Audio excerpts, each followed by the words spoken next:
Hi, this is Majin. Here's some comic reviews for you. First up is Justice League number 45, The Dark Seed War, part 5. Now, we have Francis Manifold is the artist in this issue, and nothing against Manifold, but it's just a shock to your eyes when you see somebody different. It's just like, I don't know. I mean, to me, it'd be like, for an example, you're watching cable and you have your HD, and then somebody comes in and then removes the cable, and you got to use the rabbit ears and get regular TV, and it's not even in HD, and it's snow, and it's, flipping, and it's just like that. And the thing is, I don't even want to say his art's bad. It's just not even close to what they've been doing. And I think I'd say the same thing if Manifold was the artist, and then they switched him out. It's just like, what the hell.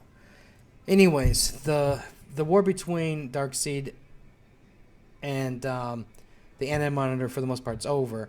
But now we're dealing with these evil versions of superheroes. You have like God of Strength, Batman's God of Knowledge, Flash's God of Death, and we're gonna have our 6 issues after this here that deals with each of these characters. And I don't know, to me, it seems like I've read it before, and by that I mean, one, we have already the Earth 2 superheroes, who, they come to Earth and they're the evil versions of existing characters. So we've already seen this version of Superman before. We've seen the version, it's just kind of like, I don't want to see it again. And on top of that, they also kind of remind me of the Black Lantern versions. And it's just kind of like, I kind of wish they didn't go this direction. But at the same time, I will say this. The Flash, that's a freaking awesome character design. Oops, here, let me move this down a little bit. This here is a freaking awesome character design. I'm not going to kid. I mean, I'm going to call it out. And there's some other really nice things that they've done in terms of characters. But for the most part, it's, it feels like the story, this part of the adventure has been done before.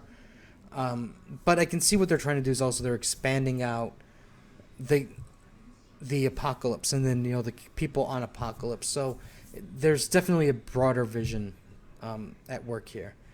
Overall, I mean, it's a decent book, but at the same time, I think that with everything that, I guess you can say this is the breather episode, because you had this huge build-up, this fight about to happen, and it's like you breathe, and then something big is about to happen after that. So that's where we're at with this. Overall, I enjoyed it still, but I don't think it was at its best. Amazing Spider-Man number 2. Slott, I'm still enjoying this. Slott's been doing a fantastic job. I think the art is great. And basically what's going on is the Prowler and Spider-Man are going in to the Zodiac's lair to try to find Parker's egg thing, data egg. And there's some methods to their madness that they're doing. I thought it was interesting, seeing the different Zodiacs. Cancer was just crazy looking. And that's Cancer right there. Overall, I mean, like I said, it's a fun read. They had some good parts to it. We're getting a little bit of flashback along with it.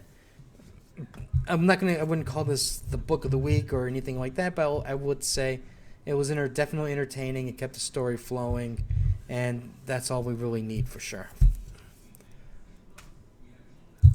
Ant-Man number 1, astonishing. I'm so sorry. I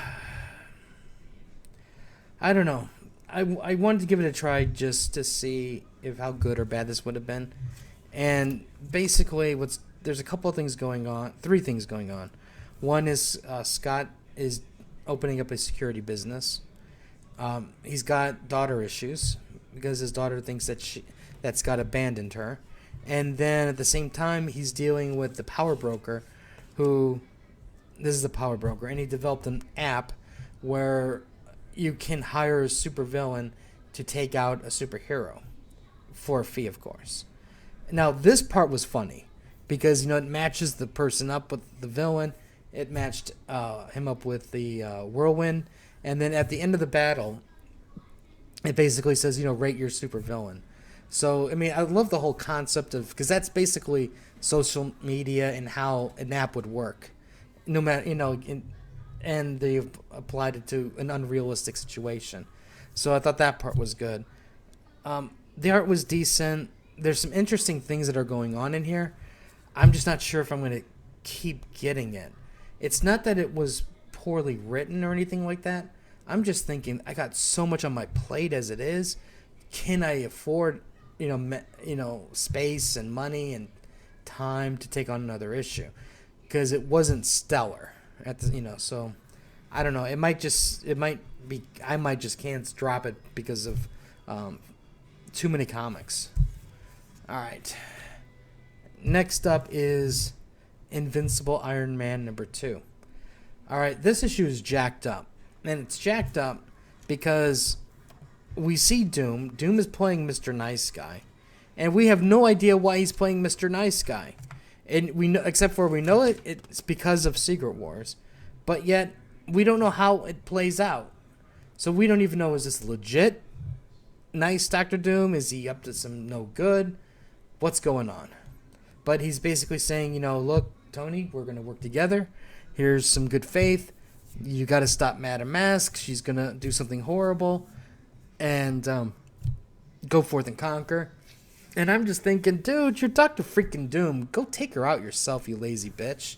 This is crazy.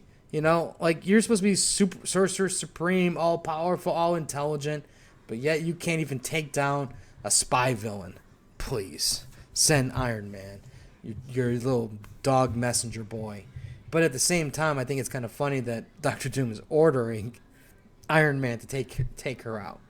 And Iron Man's just going, okay, Master, let me go kill her, and I'll get the ball, and I'll bring it back to you, and you can throw the ball at your next target. That's what I'm envisioning. But anyways, the story is okay. You do want it to explode, and you want it to start going, but it doesn't really go. It's going in really slow-mo. The next issue looks like it's going to pick up a bit, but I think what's going to happen is it's going to spike and it's going to go slow again, because they're going to have to go into more detail about Madam Mask and what she's up to. At the same time, the art's great, so no complaints there. There's some really cool pictures with Madam Mask in that, she doesn't have her mask on and she's just trying to cover her face, and all that stuff was great. So I give them props for that. Reluctantly, I'll still get the next issue just to see, because if anything, I'm curious to find out about Doom. That's the only thing that's my major hook right now. I gotta see what's going on until they finally start revealing some more info, and then I can drop this puppy. But anyways, this is some comic reviews for you. If you have any other questions, let me know. Like, share. Let me know what you guys picked up, what you liked, what you didn't like, and we'll have some more stuff later. So until next time.